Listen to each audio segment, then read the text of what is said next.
আসসালামু আলাইকুম। আশা করি আপনারা ভালো আছেন। আমেরিকার নানা রকম ভিসা নিয়ে আপনাদের সাথে কথা বলি। আমেরিকা আসার অনেক রকমের উপায় রয়েছে। অনেকে ইমিগ্রেন্ট হয়ে আসে, অনেকে স্টুডেন্ট ভিসায় আসে, অনেকে স্কলার হিসাবে আসে, নানা রকম ভিসা ক্যাটাগরি।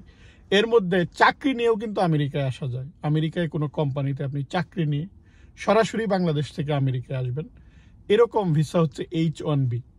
তার বাইরেও রয়েছে, যেমন EB3 আছে। আমি আজকে EB3 নিয়ে কথা বলবো না, আজকে আমি কথা বলবো H1B নিয়ে। আমেরিকার প্রেসিডেন্ট উনি বলেছেন যে আমেরিকায় বাইরে থেকে লোক আনা দরকার।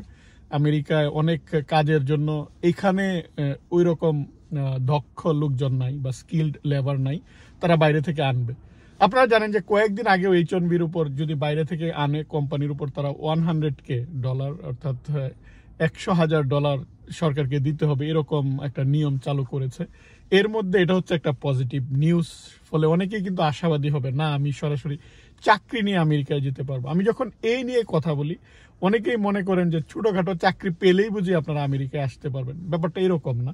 এই ভিডিওতে আমি বোঝানোর চেষ্টা করব যে H1B ভিসা নিয়ে আসা আসলে কঠিন, অনেক কঠিন।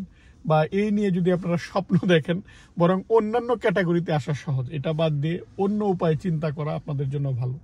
কারণ এই যে H1B, আপনি সরাসরি জব নিয়ে আসবেন বা এমপ্লয়মেন্ট ভিসা, কোনো একটা US এমপ্লয়ার তারা আপনাকে একটা চাকরি দিবে। এই চাকরি নিয়ে যে আমেরিকায় আসা, এর কেন বাংলাদেশিদের জন্য কঠিন, বা বাংলাদেশিরা কেন যে 5টি কারণে আপনার আশাটা অনেক কঠিন হবে, বা এই নিয়ে দেখা যায় অনেকে আসতেই পারবে না, সেটাই এই ভিডিওতে কথা বলার উদ্দেশ্য। আরেকটা হচ্ছে জায়েদ ভাই, উনি প্রায় আমাকে কমেন্ট করে যাচ্ছেন যে H2B ভিসা নিয়ে। H2B ভিসা হচ্ছে একটা সিজনাল ভিসা বা শর্ট টার্ম যেটা ভিসা, আমি যেটা সম্পর্কে জানি। কিন্তু এই শর্ট টার্ম ভিসা ক্যাটাগরি, ওদের যখন কোনো একটা কাজের লোকের প্রয়োজন হয়, তারা হয়তো শর্ট টার্ম সময়ের জন্য, মনে করুন যে সামারে তাদের একটু কাজ করা দরকার, বা কৃষিক্ষেত্রে কোনো কাজ করা দরকার, বা কৃষিক্ষেত্রের বাইরে অন্য ক্ষেত্রে যে সিজনাল কিছু তারা ভিসা দিয়ে থাকে, সেটা হচ্ছে H2B। কিন্তু আমার জানা মতে ওরা লিস্ট আপডেট করে এবং সেখানে বাংলাদেশের নাম নেই, অর্থাৎ বাংলাদেশ থেকে যারা নিয়ে আসবে। ফলে আপনি একটু চেক করে দেখবেন, রিসেন্ট যে USCIS এর ওয়েবসাইটে গিয়ে আপনি চেক করে দেখবেন যে H2 ভিসার ইলিজিবিলিটি, সেখানে আপনি বাংলাদেশ আছে কিনা আর বাংলাদেশ থেকে আসতে পারবেন কিনা। এখন H1B ভিসায় আসেন বা H2B ভিসায় আসেন, কেন কঠিন সেটার কারণটা হচ্ছে, প্রথম আপনাকে একটা US এমপ্লয়ার খুঁজে বের করতে হবে যে আপনাকে চাকরি দিবে। আপনি এখন যাবেন ওয়েবসাইট ঘুরে ঘুরে দেখবেন যে যারা চাকরি দিচ্ছে, যেমন এখন অনেকেই মনে করেন যে আমি তো ছোটোখাটো কাজ জানি, ছোটোখাটো কাজের চাকরিগুলো তারা H1B ভিসা দিয়ে আনবে না। যেটা বললাম যে তাদেরকে বোঝাতে হবে যে এখানকার এরকম লোক নাই, দক্ষ লোক নাই। কিন্তু এখানে তো এখন অনেক বেকার, আমেরিকায় রেকর্ড সংখ্যক বেকার। ফলে আপনাকে বাইরে থেকে কেন নিয়ে আসবে? কিন্তু কিছু কাজের ক্ষেত্রে, যেমন টেকনোলজি, অ্যামাজন বা মাইক্রোসফট বা এই যে ফেসবুক, মেটা, এরা বাইরে থেকে লোক নিয়ে আসে। কারণ টেক বা এরকম দক্ষ লোকের অভাব, বা আর্টিফিশিয়াল ইন্টেলিজেন্স এরকম দক্ষ লোকের অভাব। ফলে এই ক্যাটাগরিতে যদি হন, তারপর আপনার কিন্তু চান্স থাকে।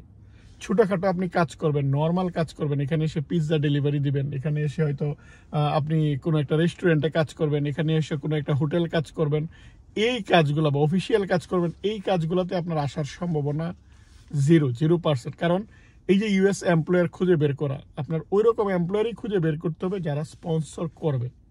অর্থাৎ ইদানিংকালে চাকরিতে লেখাই থাকে যে তারা স্পন্সর করতে রাজি না, বা আপনার যদি ওয়ার্ক পারমিট না থাকে তাহলে আপনি অ্যাপ্লাই করবেন না। অ্যাপ্লাই না করতে তারা ডিসকারেজ করে, একদম চাকরির সার্কুলারে ইদানিং এটা লিখে দিয়ে দেয়। আগে এরকম লেখা থাকতো না, আপনি অ্যাপ্লাই করলে যোগ্য থাকলে তারা হয়তো চিন্তা করতো যে তাকে স্পন্সর করে নিয়ে আসি, আমার লাভ হবে।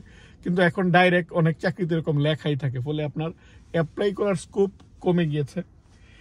2 নম্বর কারণ যদি বলি, যে H1B ভিসা যারা স্পন্সর করতো, টেক কোম্পানি, অ্যামাজন বলেন, ফেসবুক, মেটা বলেন, মাইক্রোসফট বলেন, যেই কোম্পানিগুলো বাইরে থেকে নিয়ে আসতো H1B ভিসা দিয়ে, তারা দেখা যায় যে এই বছর অনেক বেশি লে অফ দিয়েছে। লে অফ মানে হচ্ছে তারা চাকরি থেকে বাদ দিয়ে দিয়েছে, তাদের এমপ্লয়ির দরকার নেই।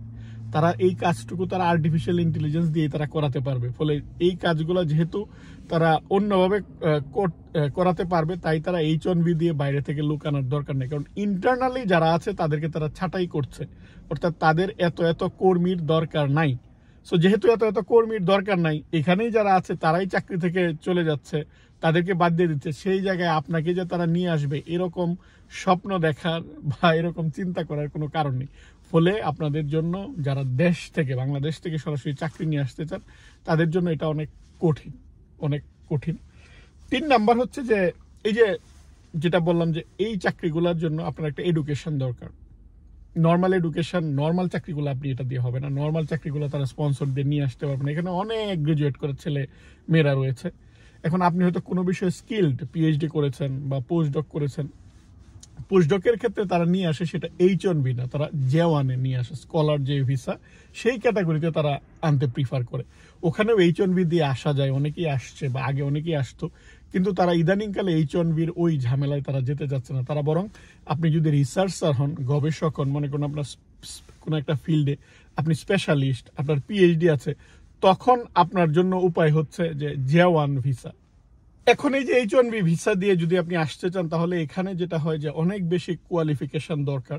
তারপর আপনি অ্যাপ্লাই করবেন, অ্যাপ্লাই আপনার জন্য লিমিটেড, কারণ কিছু কিছু কোম্পানি হয়তো স্পন্সর করবে। ওই জায়গাগুলোতে দেখা যায় চীন, ভারত থেকে অনেকেই অ্যাপ্লাই করবে, তাদের মধ্যে একটা কম্পিটিশন হবে। তারপর জব ইন্টারভিউ, প্রথম আপনাকে ডাক পেতে হবে, ইন্টারভিউ দিতে হবে, অনেকগুলো ইন্টারভিউ হয়।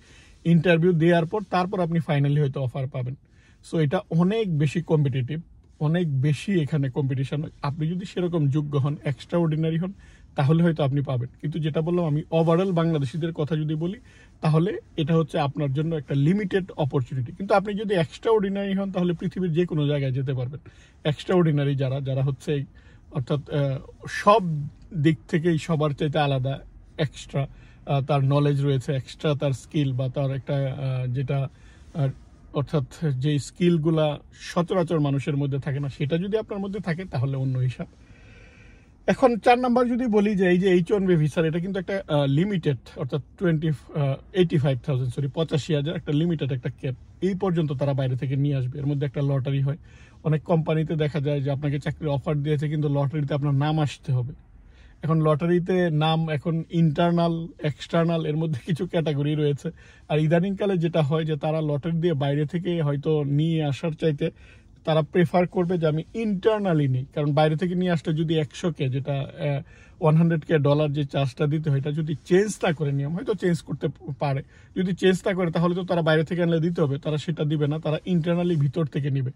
এখন মনে করুন যে আপনার 100K এটা উঠিয়ে দিল, 100K উঠিয়ে দেওয়ার পর আপনি সব স্টেপ অতিক্রম করে আপনি এম্বাসিতে যাওয়ার পরেও কিন্তু ভিসা পাওয়ার সম্ভাবনা কম থাকে।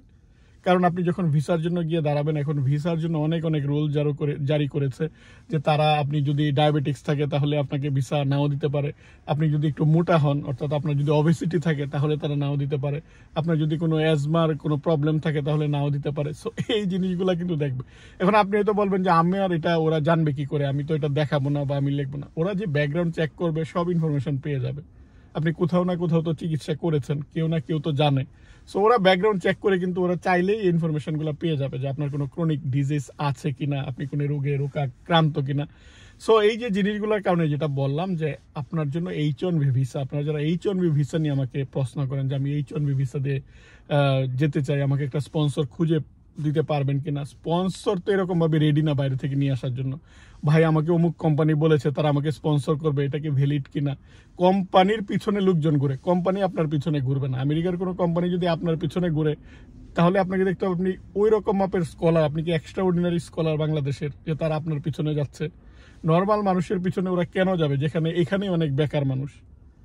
বর্তমানে মানুষ চাকরির পিছনে ছুটছে। সো চাকরিদাতা যদি আপনার পিছনে আসে বুঝতেই পারবেন যে এটা ভুয়া, এটাতে বিশ্বাস করার কোনো কারণ নেই।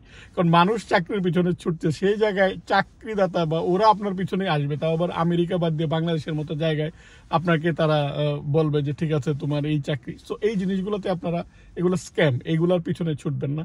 তারপর যেটা হচ্ছে যে H1B ভিসায় যদি সত্যি সত্যি আপনারা আসতে চান, যারা পিএইচডি বা পোস্টডক বা এর রিলেটেড, আপনারা J1 অন্য ক্যাটাগরিতে ট্রাই করতে পারেন, সেটা তুলনামূলকভাবে সহজ।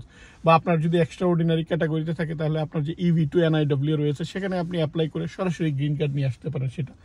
আর যদি আপনারা জব নিয়ে আসতে চান তাহলে EB3 রয়েছে, এমপ্লয়মেন্ট আনএমপ্লয়মেন্ট, কিন্তু সেটা হচ্ছে আপনার এটা টাকার প্রয়োজন, আপনি যে অ্যাপ্লাই করবেন। অনেকেই আমার সাথে পরামর্শ নেন, তারপর যখন দেখেন যে এটার সময় এবং টাকার হিসাবটা যখন আমি আপনাদেরকে এক্সপ্লেন করে দিই, আমি অনেক ভিডিওতে কিন্তু বলেছি যে কি পরিমাণ টাকা লাগবে, তখন অনেকে কিন্তু সিদ্ধান্ত নিতে পারেন না। ফলে প্রত্যেকটা জিনিস আপনি দেখবেন, যারা আমেরিকায় আসতে চান কোন ক্যাটাগরি, কোনটা দিয়ে আপনি যেতে পারবেন, প্রতিটা ক্যাটাগরি আপনি অ্যানালাইসিস করবেন, যারা অভিজ্ঞ তাদের সাথে কথা বলে তারপর সিদ্ধান্ত নেবেন যে আপনি আসতে পারবেন নাকি আসতে পারবেন না। আসতে পারলে আপনি এই পথে যাবেন, বা কোনো একটা প্রসেস যদি মনে হয় যে এই প্রসেসে আমি যেতে পারবো, আপনার যদি কোয়ালিফিকেশনে কমতে থাকে, নিজেকে কোয়ালিফাইড করে গড়ে তুলুন, যোগ্যতা বাড়ান, তারপর আপনারা আসুন। ফলে নিজেকে কিন্তু যোগ্য করেই আসতে হবে, কেউ আপনার জন্য এখানে ব্যবস্থা করে দিবে না যদি আপনার যোগ্যতা না থাকে। আশা করি এই যে H1B ভিসা নিয়ে বা চাকরি নিয়ে আমেরিকা আসা নিয়ে কী করে আসা যায় এবং কেন আপনাদের জন্য আসা কঠিন, আপনারা একটা মিনিমাম একটা আইডিয়া পেয়েছেন। আজ এ পর্যন্তই। আপনাদের জন্য যদি কোনো পরামর্শের প্রয়োজন হয় ইমেল করবেন, আমি উত্তর দেওয়ার চেষ্টা করব। আপনারা ভালো থাকবেন। আল্লাহ হাফিজ।